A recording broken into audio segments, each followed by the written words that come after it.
ब्रह्मा का पिता है, कौन विष्णु की मां, शंकर का दादा कौन है, हमको दे बता। ये जानने के लिए कृपया सुनिए जगत गुरु तत्वदर्शी संत रामपाल जी महाराज के अमृत वचन, सर्व पवित्र धर्मों के पवित्र शास्त्रों के आधार पर। अब यहां कुछ इन अनुवादकर्ताओं ने बात बिगाड़ रखी है, देखिएगा। अब ये तीन चार सिद्ध करने हैं, उनके लिए आपको यही शिव पुराण, लेकिन इसमें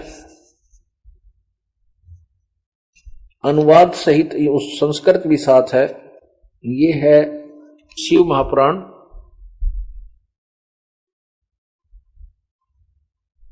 ये शिव महापुराण हिंदी टीका सहित।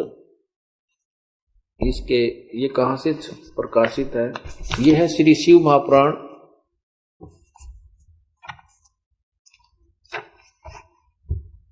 ये है विद्या वारिधि पंडित ज्वाला प्रसाद जी मिश्र कृत, हिंदी टीका सहित। प्रकाशक वही हैं खेमराज श्री कृष्णदास प्रकाशन बंबई। इसके विद्वेश्वर संहिता के अंदर एक प्रकरण आता है। विद्वेश्वर संहिता में एक प्रकरण आता है कि एक समय भगवान विष्णु लक्ष्मी सहित शेष नाग पर बैठे थे और उसके आसपास बहुत से उनके नौकर सेवक बैठे थे। ब्रह्मा जी वहां पहुंच गए और वहां जाकर के शेष सैया पर लेटे हुए भगवान विष्णु से ब्रह्मा जी ने कहा कि अरे अभिमानी, तू अपने पिता को देखकर खड़ा होकर सत्कार नहीं करता, खड़ा हो, मैं तेरा बाप आया हूं, मैं तेरा पिता आया हूं। विष्णु जी कहते हैं अरे मैं तेरा बाप हूं,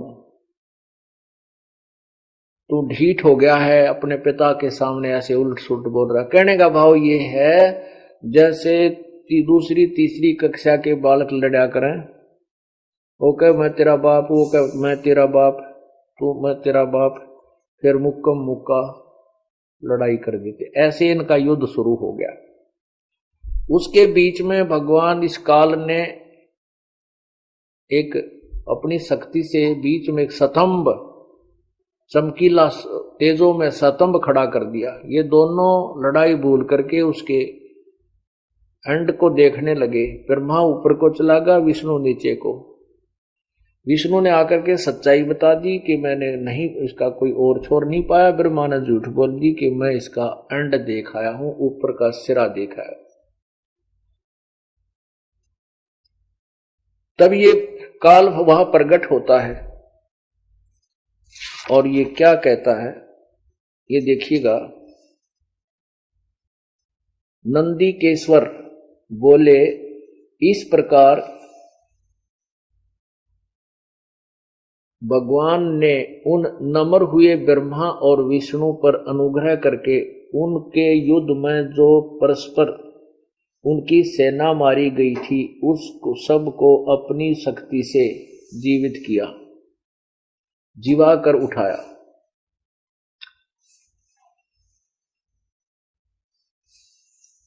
अब वो काल क्या कहता है कि मेरे सकल और निष्कल भेद से दो स्वरूप हैं, परंतु और ईश्वर नहीं है।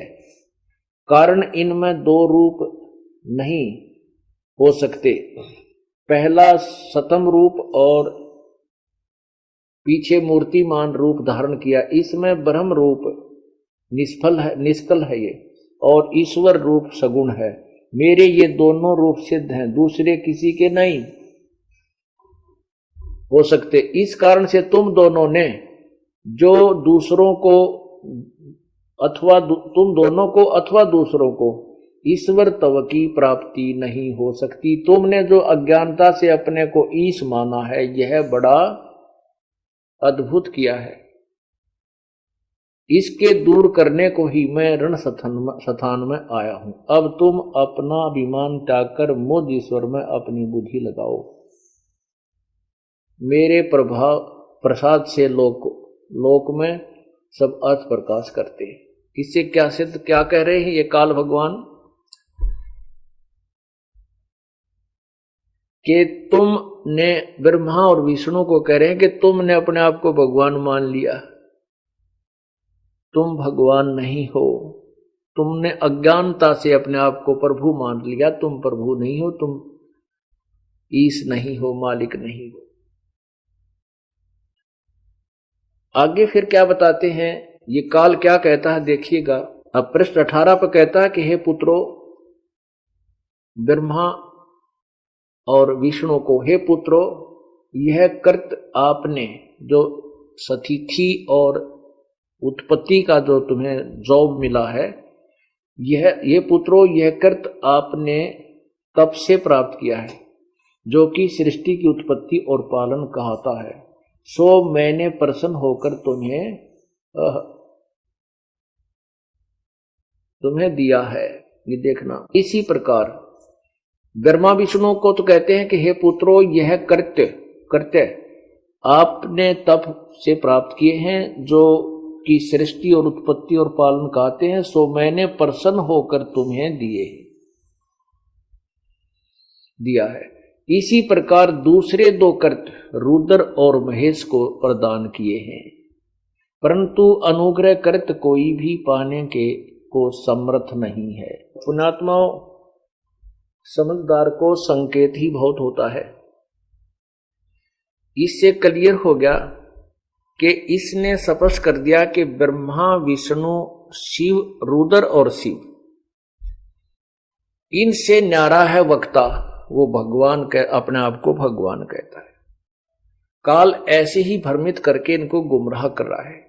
आपने देखा कि ब्रह्मा ने अपने आप को कैसे भगवान माना कि मैं तेरा उत्पत्ति करता हूं। ब्रह्मा कहता है कि मेरे से विष्णु तेरी उत्पत्ति हुई है, क्योंकि ब्रह्मा पुराण में ऐसा ही लिखा है। और विष्णु कहता है कि मेरे से तेरी उत्पत्ति हुई है, क्योंकि विष्णु पुराण में ऐसा ही लिखा है। और शिव पुराण में शिवजी से ब्रह्मा और रुद्र और विष्णु की उत्पत्ति लिखी है। अब क्या रहा है कि जैसे ब्रह्मा जी कमल के फूल पर पाए और वो कमल विष्णु की नाभि से बाहर आया, तो ये सोच, अब जैसे फिर उन समाधि लगाई उन ऋषियों ने, अंत में उन्होंने, किसी ने तो ब्रह्मा रूप में काल के दर्शन प्राप्त हुए, किसी ने शिव रूप में, किसी ने विष्णु रूप में।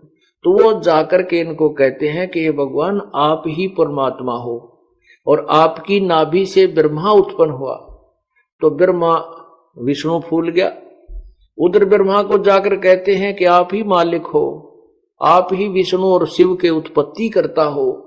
तो वहां विष्णु ब्रह्मा जी खुश हो गए कि मैं ही इनका उत्पत्ति करता हूं, पर इन बेरा क्या है कभी को नहीं। तो ऐसे इनकी लड़ाई होगी। इन्होंने उन औरों के कहने से ये मान लिया कि सचमुच ये मेरे से ही उत्पन्न हुए होंगे, विष्णु उत्पन्न हुआ होगा, और विष्णु ने ये मान लिया कि ब्रह्मा मेरे से उत्पन्न हुआ होगा। सभी कह रहे हैं। तो काल ऐसे हमें उलझ पुलझ कर रहा है। और जबकि परमात्मा ने ये तत्व ज्ञान, जबकि परमात्मा कबीर परमेश्वर ने यही तत्व ज्ञान अपने अमृतवाणी में 600 वर्ष पहले लिपिबद्ध करवा दिया था, जो आज इन्हीं सभी सदग्रंथों में प्रमाणित है। इसमें क्या है, ये सिद्ध हो गया कि ब्रह्मा विष्णु और शिव भगवान नहीं है, ये समर्थ नहीं है। और ये भी सिद्ध हो गया कि इनके उत्पत्ति करता, इनके माता पिता दुर्गा और काल हैं। ये भी सिद्ध हो गया कि रजगुण ब्रह्मा है, सतगुण विष्णु है, तमगुण शिव जी है। अब आपने शिवपुराण में देखा कि इस दुर्गा को, अब ब्रह्मा ने कबीर परमात्मा से सृष्टि रचना सुनी थी। परमात्मा आए थे, चारों युगों में आते हैं। सबसे पहले ब्रह्मा से मिले थे, सबसे पहले ब्रह्मा जी से मिले थे और ब्रह्मा को ये सारी सृष्टि रचना सुनाई थी। फिर विष्णु को मिले, फिर शंकर को मिले। उनको भी ज्ञान बताया था। एक बार तो उन्होंने रुचि कर सुना, लेकिन बाद में काल प्रेरणा से उन्होंने प्रभु की बात को नहीं स्वीकारा। तो ब्रह्मा ने वो कबीर परमेश्वर से सुना हुआ कुछ ज्ञान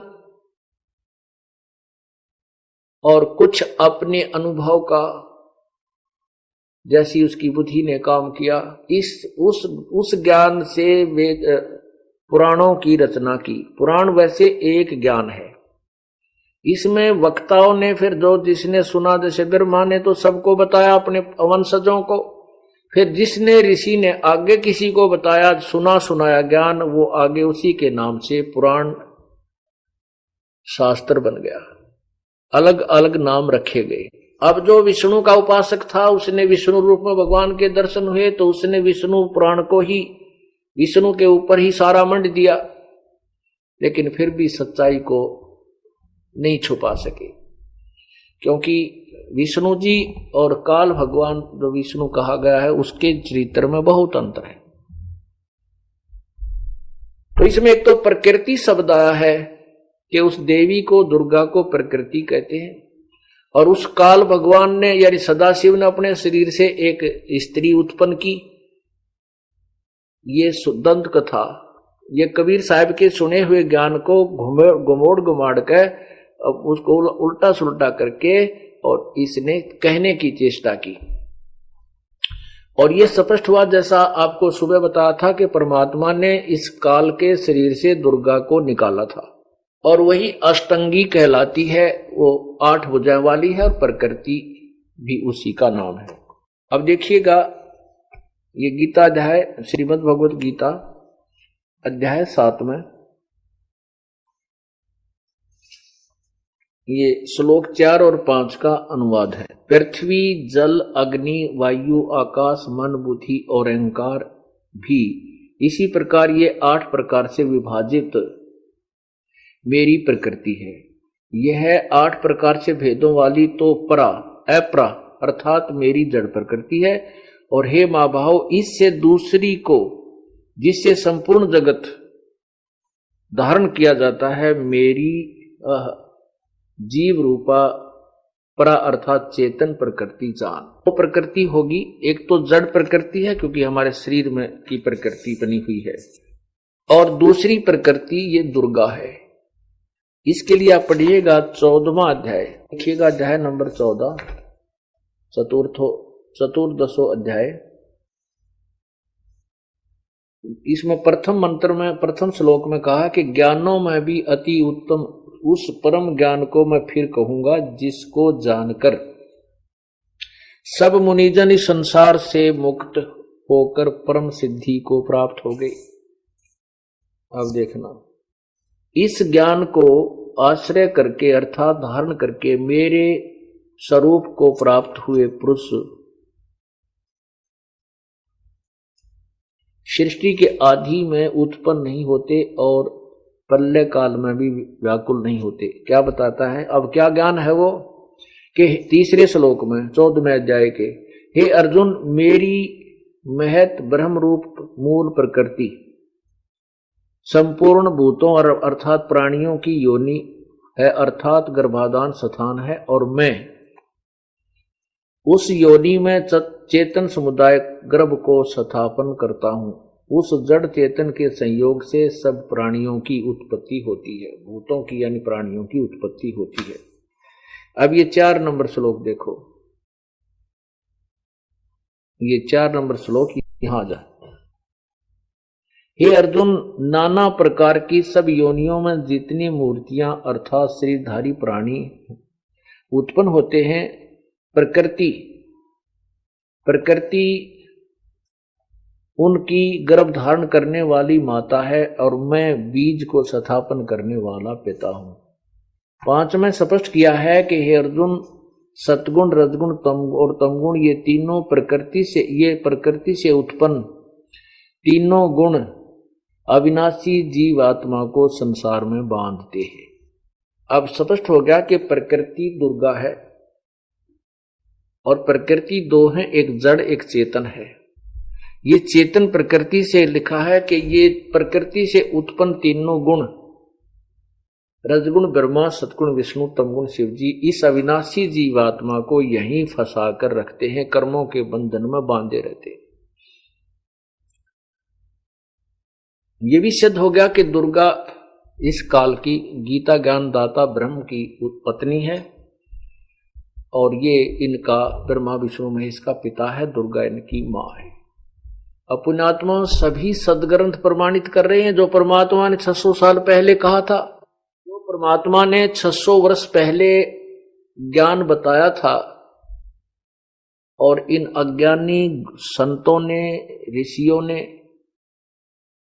उस ज्ञान को रिजेक्ट कर दिया था, ये कहकर के कि कबीर अशिक्षित है, इसको सदग्रंथों का ज्ञान हो ही नहीं सकता क्योंकि ये संस्कृत को नहीं जानता।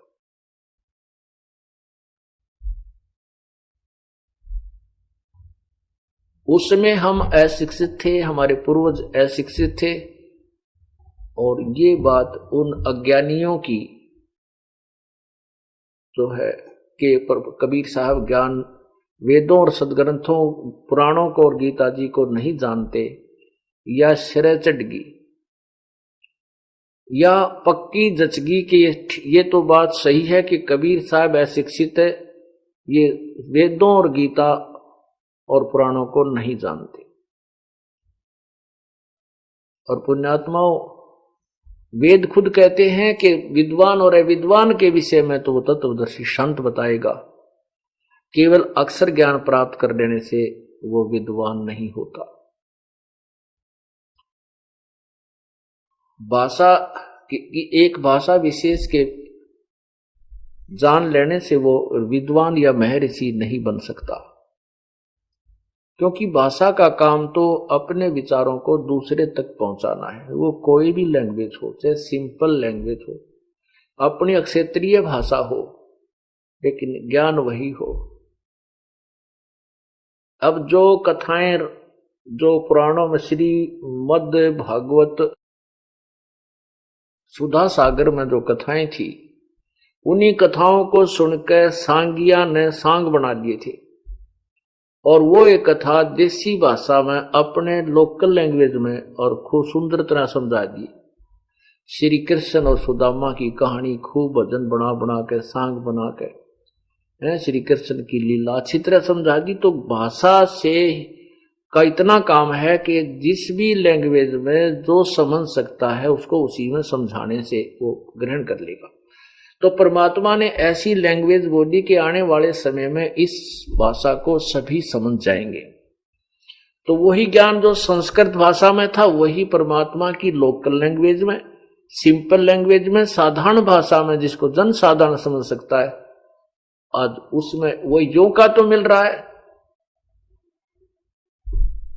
तो पुण्यात्माओं, हमारे साथ बहुत धोखा हो रहा है और ये अज्ञानी संत गुरु अब भी बाज नहीं आ रहे और ये आएंगे भी नहीं, क्योंकि इनको तो स्वार्थ हो गया, इनका तो लव मुंह लाग रहा है। कैसे कि अच्छी इनके पास चढ़ावा हुआ है, कुछ तो इनकी 2-2, 3-3 पीढ़ी चाली जो पहले संत आश्रम बना गई इनकी, वैसे ही वो भोली आत्माएं एक परंपरागत वहां जाने लगी कि हम तो वहीं जाते हैं, हमारे दादा परदादा जाते थे। अब वर्तमान जो वहां पर बंधक बैठता है, महंत या कोई संत बनता है, वो उनके खून पसीने की कमाई को मस्ती में बर्बाद करता है। अब इसका समाधान तो जन साधारण को समझाकर ही किया जा सकता है। जब हम स्वयं इस सौदे को परखने लगेंगे, लाल और लालड़ी को पहचानेंगे, तभी हम उसके दूर हट सकेंगे, वैसे नहीं। इसलिए ये दास आपको सदग्रंथों को दिखा करके ये प्रमाणित करता है, आपको लाल और लालड़ी की परख करने के योग्य बनाता है, ताकि आप उस लालड़ी को फेंक करके, कौड़ी को फेंक करके इस सतभक्ति रूपी लाल को ग्रहण करें।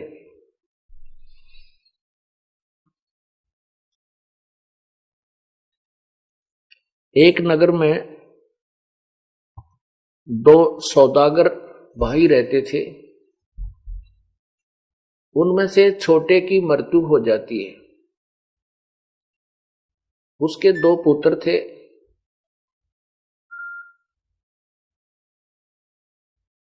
उनकी मां ने, जो विधवा होगी थी, एक दिन अपने पुत्रों से कहा कि बेटा तुम अभी बच्चे हो, एक 14-15 वर्ष का था, दूसरा 16-17 वर्ष की आयु का लगभग था, कि तुम अभी आप बालक हो और बिजनेस व्यापार को नहीं कर पाओगे, आप अपने ताऊ जी के साथ लग गए। ताऊ जी कहते हैं पिता के बड़े भाई को, या अपनी देसी भाषा हरियाणा की लैंग्वेज में बड़ा अंकल अंग्रेजी में बोल देते हैं। कुछ आजकल इंग्लिश और कुछ हिंदी मिलकर भी भाषा बनती जा रही है, उसी में बड़ा अंकल कह दो। तो कहने का भाव ये है कि उस मां ने कहा कि बेटा तुम अपने ताऊ जी के साथ मिलकर के हिस्सेदारी में अपना व्यापार कर लो, व्यवसाय करो। ये मेरे पास पैसे तो है नहीं पुत्र, तेरे पिता के समय के रखे हुए कुछ लाल हैं। बुढ़िया ने वो पोटली जो बांध रखी थी, गठड़ी लाल, वो बच्चों को दे दिए और कहा अपने ताऊ जी से कह दो कि ये लाल ले ले और कहीं इनको गिरवी रख ले, इनके उपलक्ष्य में पैसे ले ले और काम चला ले और हमारा हिस्सा कर दे।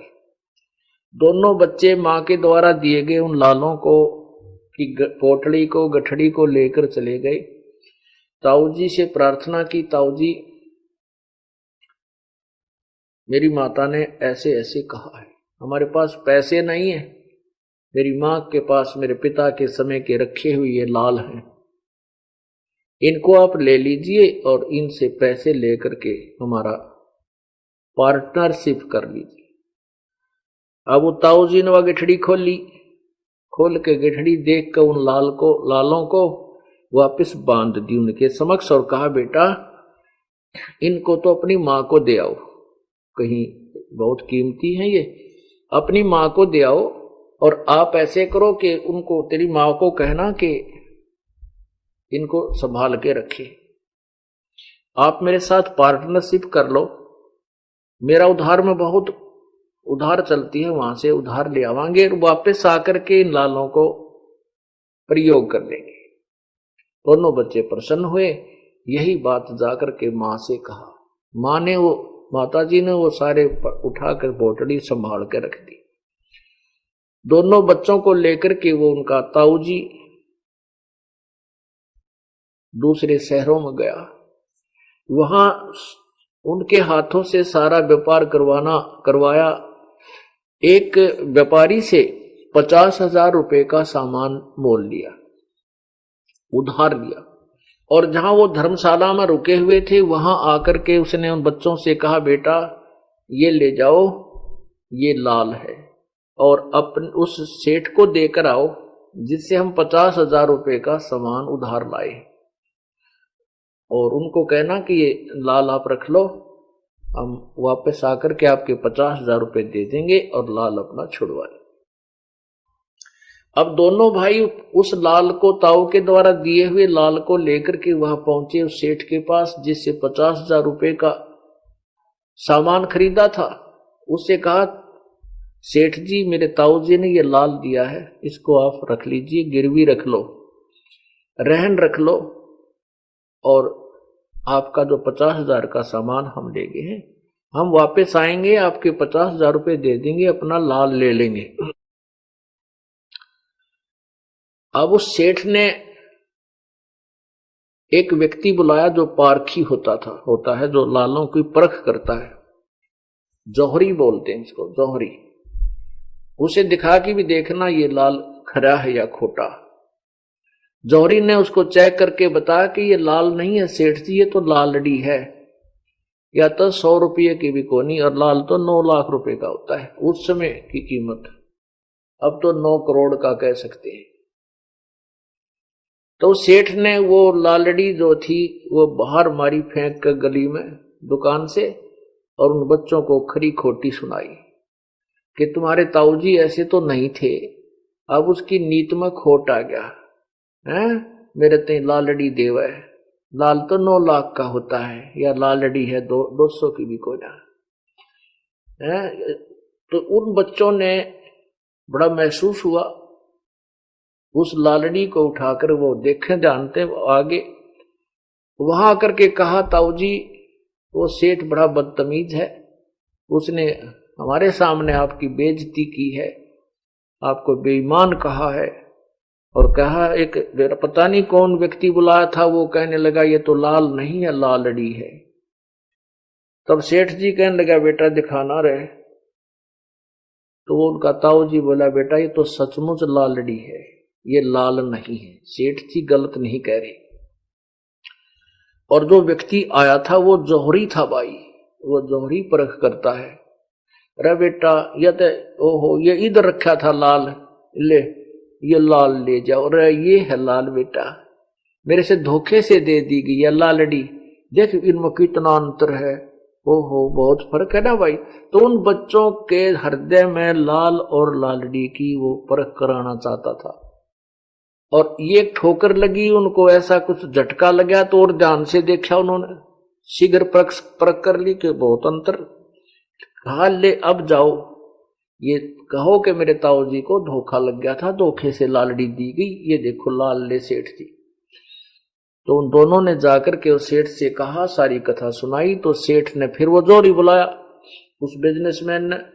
जौहरी ने आते ही उस लाल को परख के कहा कि हाँ ये ओके है, ये सही लाल है। तब वो सेठ कहता है कि देख थारे माथे माख होते ईसा उसे लाल है।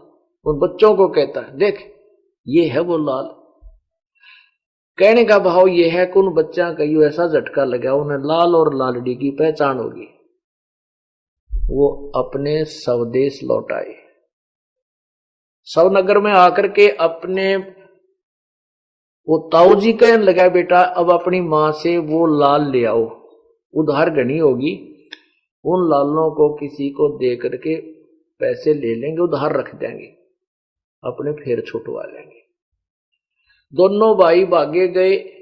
जाते ही कहा, माँ माँ, माता जी ने कहा आगे बेटा तुम, कहाँ आगे, आ जाओ खाना खाओ। अक नहीं, खाना पीछे खाएंगे, पहले हमें वो लाल दे, ताऊ जी पे बहुत कर्जा हो गया है, उधार बहुत सामान ले आए हैं, और वो लाल दे, उनको गिरवी रखकर हम कुछ पैसा लेंगे, आगे अपना व्यापार करेंगे। माँ ने कहा बेटा ले जाओ या गिठड़ी नो की नो दर रखी संभाल के। अब उन बच्चों ने सोचा कि देखते लाल है कि लालड़ी। उन बच्चों ने जब खोल के देखा उनमें लाल नहीं था, वो सब लालड़ी थी। उन बच्चों ने वही पटक दी वह पोटड़ी माँ के गोड्या में और कहने लगे, माता जी आप तो बहुत बोली हो, आपको पता नहीं ये तो लाल को नहीं लालड़ी है। उनकी माँ बोली, बेटा भाई मन तो मालूम नहीं, तेरे पिता के समय के रखे थे, मैंने सोचा लाल होंगे। दोनों बच्चे ताऊ जी के पास गए और ताऊ जी से कहा, ताऊ जी मेरी माँ हनवा बिल्कुल सादी बोली है, उसको पता नहीं। ताऊ जी वो लाल नहीं थी, वो तो लालड़ी थी। तब वो ताऊ जी कहता, बेटा ये उस दिन भी लालड़ी थी जब तुम लेकर आए, मुझे मालूम था। यदि मैं ये कह देता ये लाल नहीं है लालड़ी है, तेरी माँ भी नो कहो हो हमारे साथ धोखा कर दिया ताऊ, तेरे ताऊ ने। मेरा पति मर गया, तो हमारे लालों को भी लालड़ी बताने लग गया। बेटा तेरी माँ का कद्दे विश्वास दर्द नहीं होता, पेटा नहीं भराओ। और मैंने तुमको इतना जो है पारखू बना दिया, ये पहचान करने योग्य बना दिया कि तुमने अपने लालड़ी को अप लालड़ी कह दी। तो पुण्यात्माओं ये तत्व ज्ञान और ये सीडी जो आपको भरी जा रही है परमात्मा के दिए हुए ज्ञान की, ये जो प्रवचन चल रहे हैं और ये बुक बनाई जा रही है, इनको जो पुण्यात्मा ध्यान से पढ़ और सुन लेगा, ये आप लाल और लालड़ी की परख करने वाला बन जाएगा और आप ही पटक देगा वो लालड़ी को, जिस साधना को वो कर रहा है वही छोड़ देगा। सबसे बड़ी त्रुटि कमजोरी यही रही है कि हम सदग्रंथों से परिचित नहीं थे। एक समुदाय विशेष ही इसका ठेकेदार बना रहा, उन्होंने ये सब काम बिगाड़ दिया। उन्हीं में से कोई ऋषि बन गया, कोई मैं ऋषि नकली का आ गया और उन्होंने ये पूरे मानव समाज को बर्बाद कर डाला। और ये सब काल का जाल है। ये ब्रह्मा विष्णु महेश उसी काल के संकेत से चलते। जैसे आपने कहा सुना कि गीता जी के 7वें अध्याय के 12 से 15 में कहा है कि ये त्रिगुणमयी माया मेरी, काल भगवान कहता है बड़ी दुस्तर है, बड़ी खतरनाक है। और 14वें अध्याय के 3 श्लोक में कहा कि तीनों गुणों से उत्पन्न ये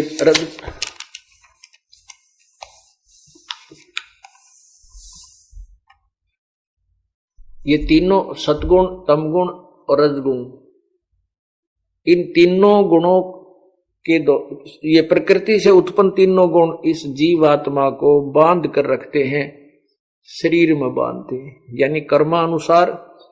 और कोई गधा बने चाहे कुत्ता, उनके संस्कार वश उनको वहां उलझाए रखते हैं। तो परमात्मा कहते हैं कि नहीं, ये काल अपने सिर से बला टाल रहा है, केवल ब्रह्मा विष्णु महेश ही इसका कारण नहीं है। कौन कौन है?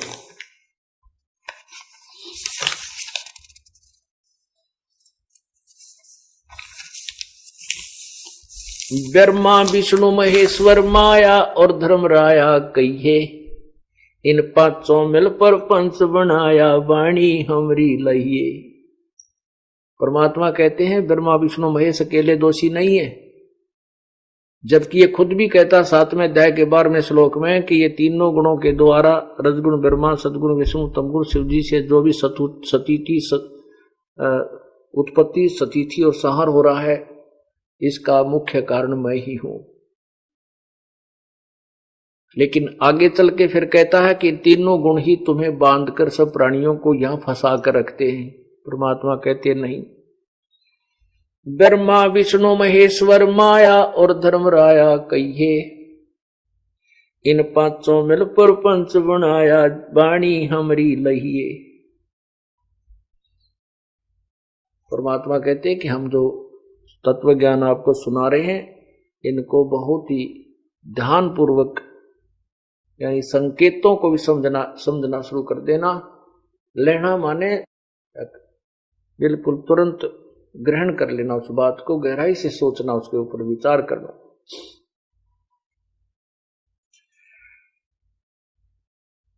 इन पांचों में जीव अटकाए, युगन युगन हम आन छुटाए। प्रत्येक युग में हम आते हैं और इन पांचों ने जीव को फंसा रखा है, हम आकर के छुटवाते हैं। अमर करूं सतलोक पठाऊं, ताते बंदी छोड़ कहाऊं।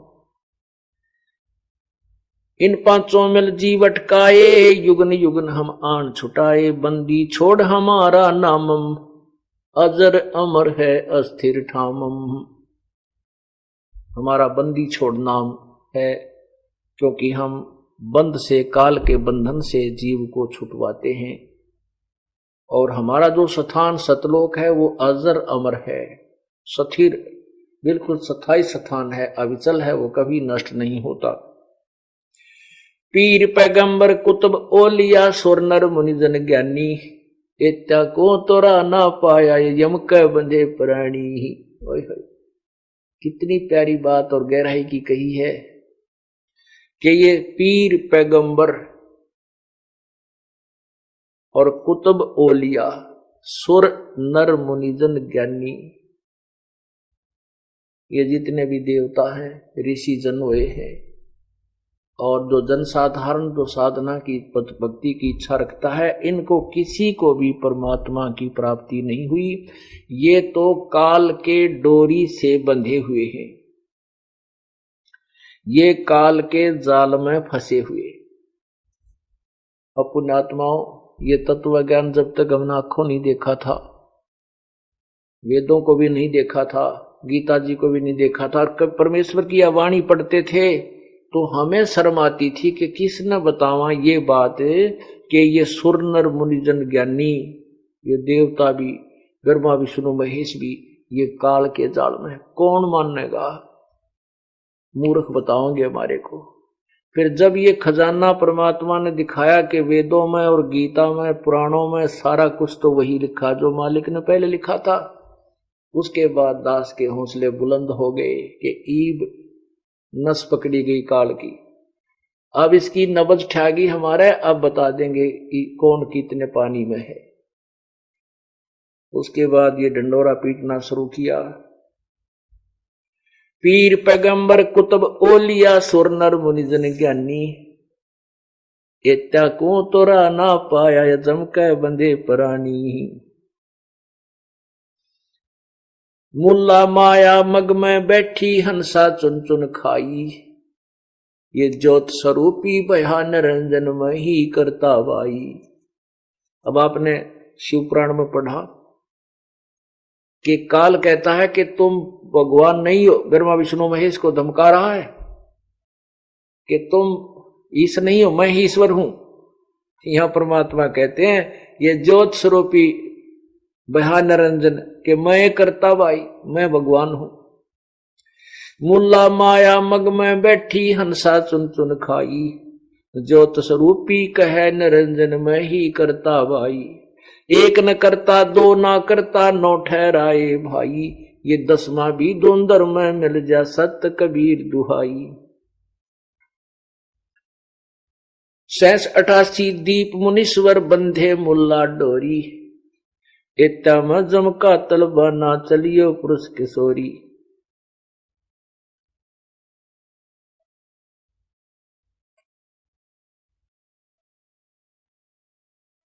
हम तो बंदी छोड़ कहां वहां धर्म राय है चकवे, सतलोक की सकल सुनावा बाणी हमरी अखवे। 14 भुवन गवन है मेरा जलसल में सरबंगी, खाल खल खलक में खालक अवगत अचल अभंगी। अगर अलीर चक्कर है मेरा जिससे हम चल आए, पांचों पर परवाना मेरा हम बंद छुटावन जाए। परमात्मा कह रहे हैं कि हम सतलोक से आए हैं और इन पांचों ब्रह्मा विष्णु माया, ब्रह्मा विष्णु महेश माया यानी दुर्गा और धर्मराय, ये काल के ऊपर हमारा परवाना है, हमारा जो है हुक्म चलता है।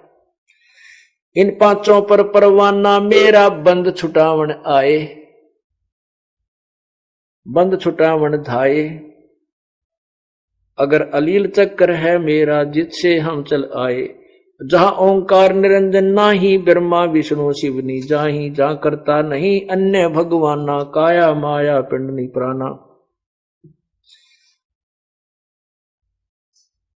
अमर करूं सतलोक पठाऊं, ताते बंदी छोड़ कहाऊं। भाई शिव ब्रह्मा का राज इंद्र गिनती कहां, 4 मुक्ति बैकुंठ समझ एता लहा।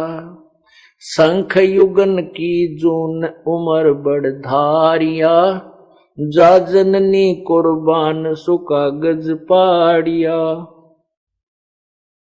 अब क्या बताते हैं कि जो सत साधना नहीं कर रहे, जो सत साधना नहीं कर रहे,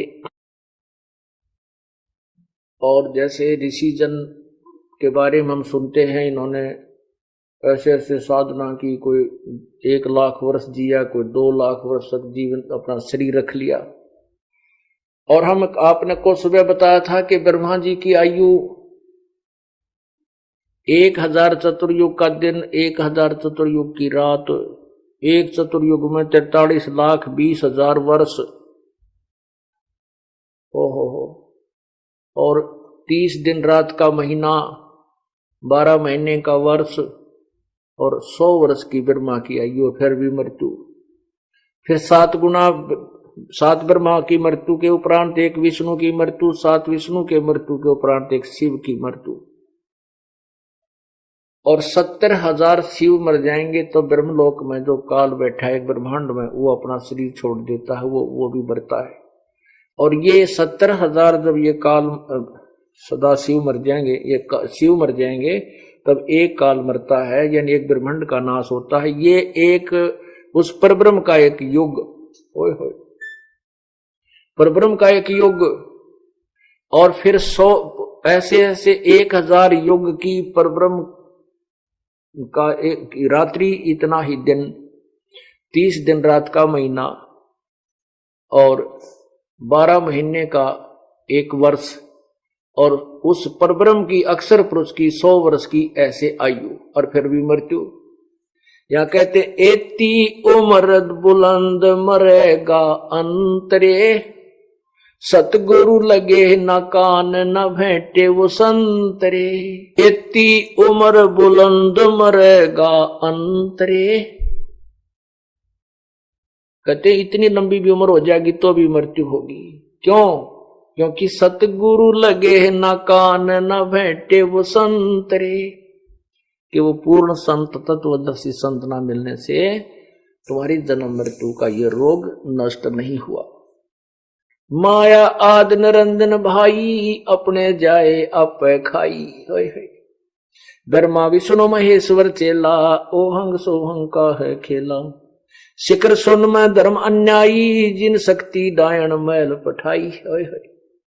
लाख गिरासै नत उठ दूती, ही माया आज तकत की कूती। 1.25 लाख घड़िए नत भांडे, हंसा उत्पत्ति पर ले डांडे। शिखर सुन में एक ब्रह्मांड के अंतिम छोर पर ये काल बैठा है, उसने दुर्गा को इस ब्रह्मांड में भेज रखा है। शिखर सुन में धर्म अन्यायी, इस धर्म को, इस काल को अन्यायी कह रहे परमात्मा, और ये धर्म राय का अर्थ न्यायाधीश होता है। और फिर भी ये न्यायाधीश की पदवी केवल नाम मात्र है इसकी, लेकिन कोरा अन्याय करता है। तो यहां परमात्मा कहते हैं निरंजन धन तेरा दरबार, जहां तिनक नहीं न्याय विचार। तो यहां कहते हैं, यहां धर्म अन्यायी भी लिखा है इसने, न्यायाधीश के साथ साथ कहता है तू अन्यायाधीश है। शिखर सुन में धर्म अन्यायी, जिन शक्ति या दुर्गा डायन मैल पठाई। अब ये भी ब्रह्मा विष्णु महेश किसी जीव को भी सच्चाई नहीं बताती, इनको भ्रमित रखती है काल के डर से। शिखर सुन में धर्म अन्यायी, जिन शक्ति डायन मैल पठाई। लाख गरा सैन्यत उठ दूती, ही माया आद तकत की कूती। अब परमात्मा ने ज्योति निरंजन को भी माया में ही ले लिया कि 1 लाख सुबह उठते खाती है, 1.25 लाख उत्पन्न करता है, ये नालायक है। 1.25 लाख घड़ी है नित भांडे, हंसा उत्पत्ति पर ले डांडे।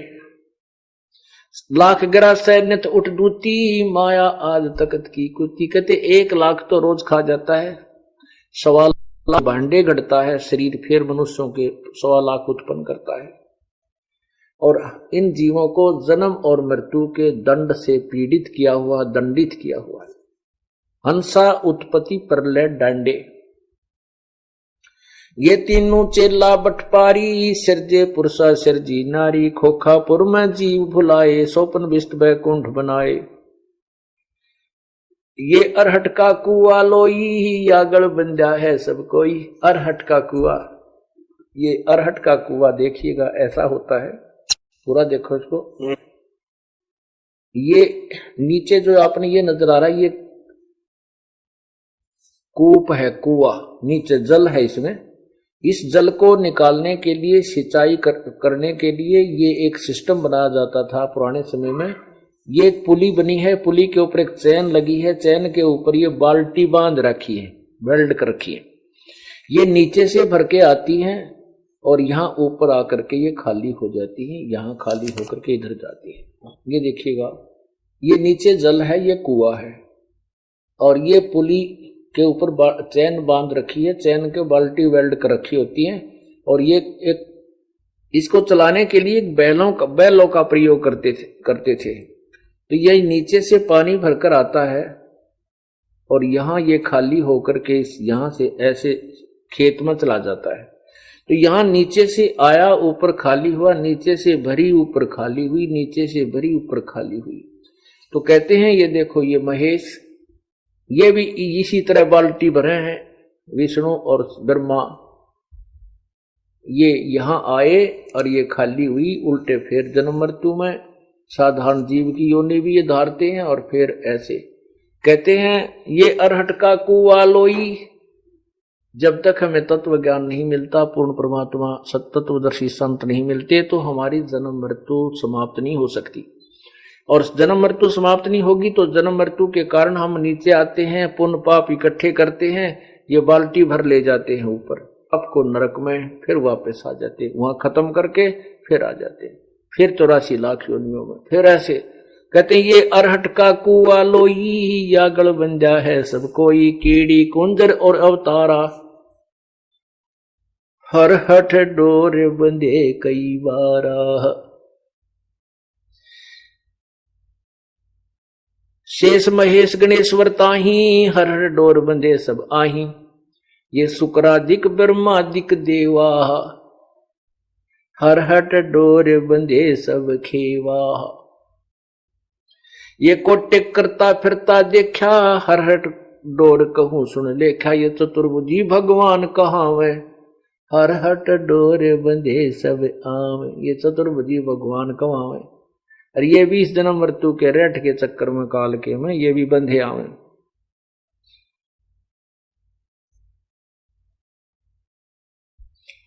अनंत कोट अवतार हैं ये माया के गोविंद, करता हो के अवतरे ये फिर पड़े जगबंद फंद, कि ये भगवान बन का आवा यहाँ पर अवतार धार के, और फिर ये अपने कर्म इतने बिगाड़ के चले जाते हैं, इनको फिर 84 लाख योनियों में डाल दिया जाता है।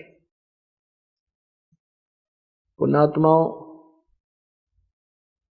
ये कोई समय मिला आपको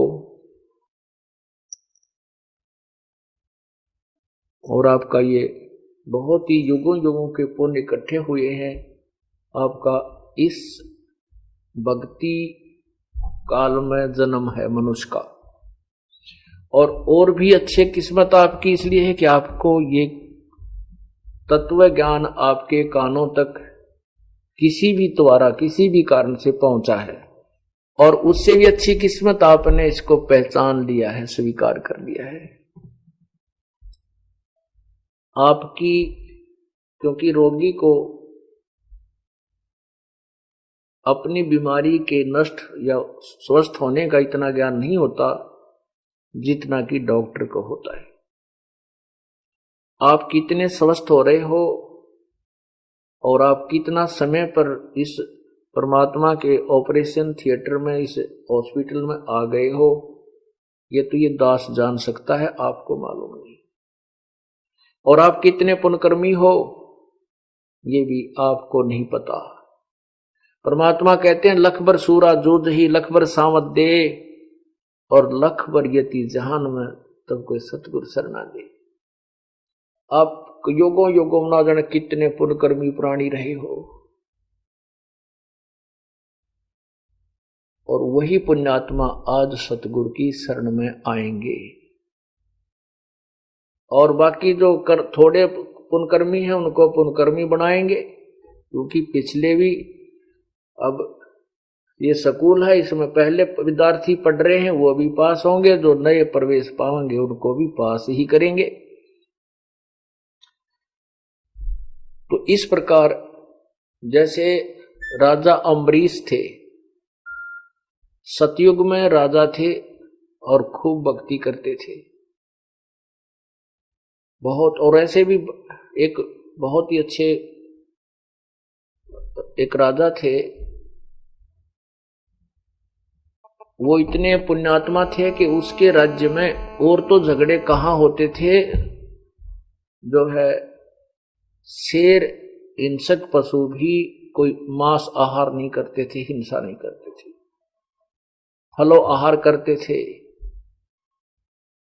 तो ऐसे राजा अम्बरीश थे, उसके बाद राजा जनक हुए, उसके बाद नानक जी हुए। श्री राजा जनक थे जब वो कितने पुण्यात्मा थे और कितने शक्ति युक्त थे कि सुखदेव जैसे ऋषि को, महर्षि को भी उन्होंने शिष्य बनाया, और जैसा उनको ज्ञान प्राप्त था उस समय इस 3 लोक का विज्ञान उन्हीं को उत्तम था, उन्हीं को श्रेष्ठ था। उसलिए वो कितनी अच्छी आत्मा थी फिर भी पार नहीं हुए, और फिर श्री नानक जी के रूप में फिर जन्म हुआ। और किस में जन्म हुआ? जब परमात्मा इस पृथ्वी पर आए हुए थे। और वो कितनी पुण्यात्मा थी, तभी उस परमात्मा ने उनको अपनी शरण में लिया। तो ऐसे ही अन्य जो 64 लाख शिष्य हुए, वो भी बहुत पुण्यात्मा थी, लेकिन वो कच्चा समय था, उस समय वो पार नहीं हो सकती थी। इसलिए प्रभु ने एक लीला की जिससे उनकी पुण्य कमाई बनवा कर अपने से दूर कर दिया कि पार तो नहीं हो सकते, क्योंकि ये मुझे भगवान नहीं मानते। और ये नकली संत इनको तभी भ्रमित कर देते हैं कि तुम्हारा गुरु ये नहीं जानता, वो संस्कृत नहीं जानता, कैसे शास्त्रों को सत्य मान सकते हैं?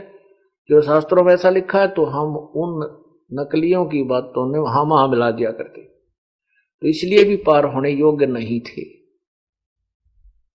जब तक हमें यह दृढ़ विश्वास नहीं होगा कबीर भगवान है, सर्वशक्तिमान है और दूसरा कोई ज्ञान नहीं है, यही समाधान है, यही मंत्र है, इसी से पार होंगे, तभी हम इसके ऊपर निर्भय होकर चलेंगे, हम निसंशय होकर चलेंगे, तभी परमात्मा के पास पहुंच जाएंगे। जब हमारी दिशा पूरी निर्धारित हो जाएगी, ये मार्ग है और कोई विचलित करे हम इससे दूर नहीं हो सकेंगे। ये काल के दूत कितना ही हमारे पीछे पढ़े और कितना ही झूठ बोलें कि तुम गलत जा रहे हो, हम उनसे विचलित नहीं होंगे, तभी अपने घर पहुंचेंगे।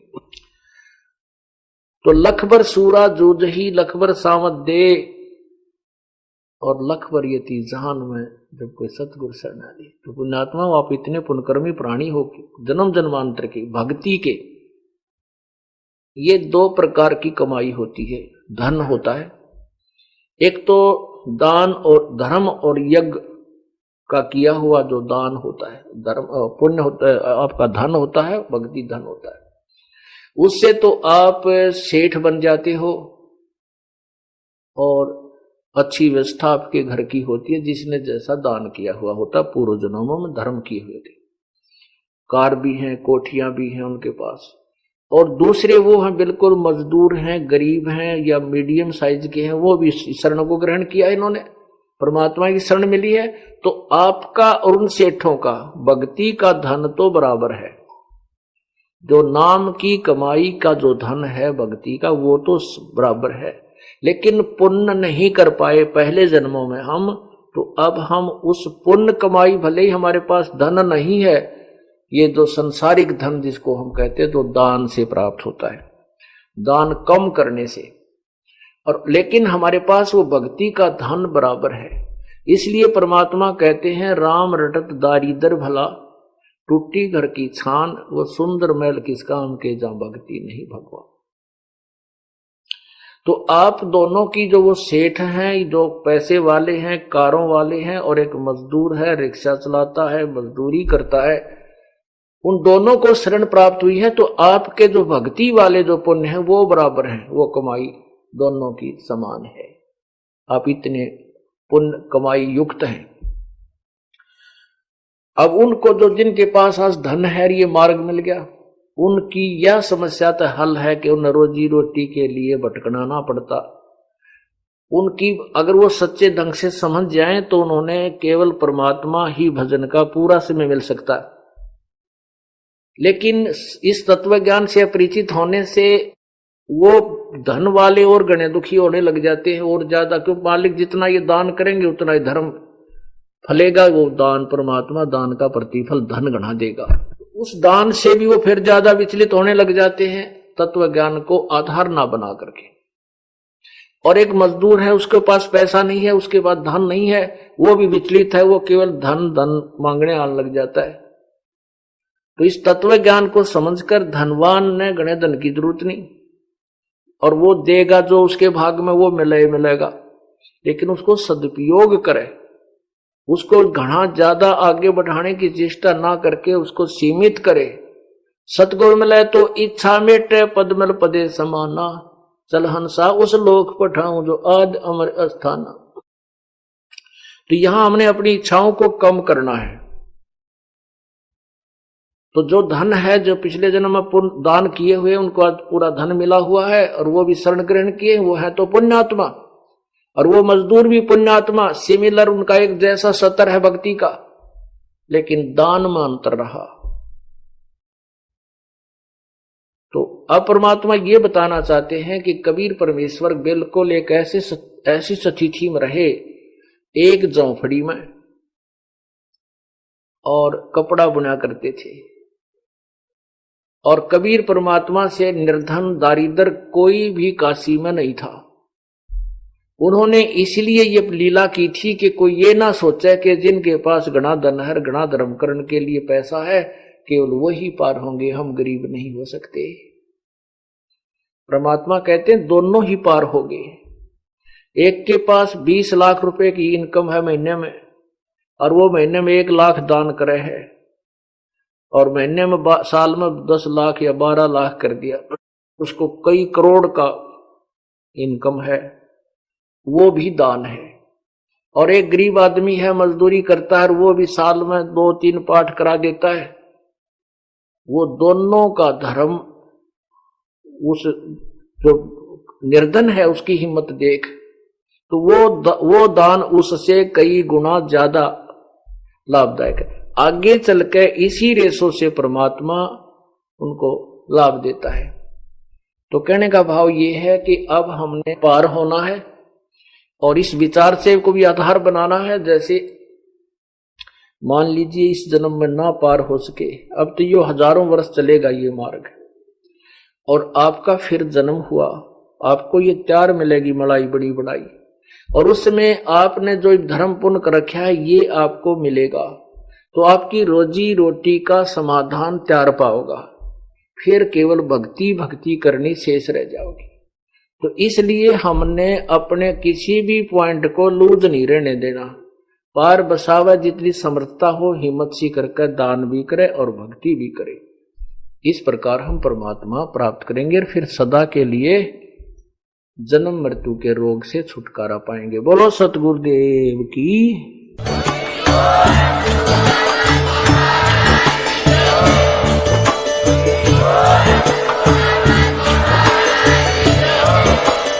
आप सुन रहे थे जगत गुरु तत्वदर्शी संत रामपाल जी महाराज जी के मंगल प्रवचन। अधिक जानकारी के लिए विजिट कीजिए हमारी वेबसाइट www.jagatgururampalji.org। संत रामपाल जी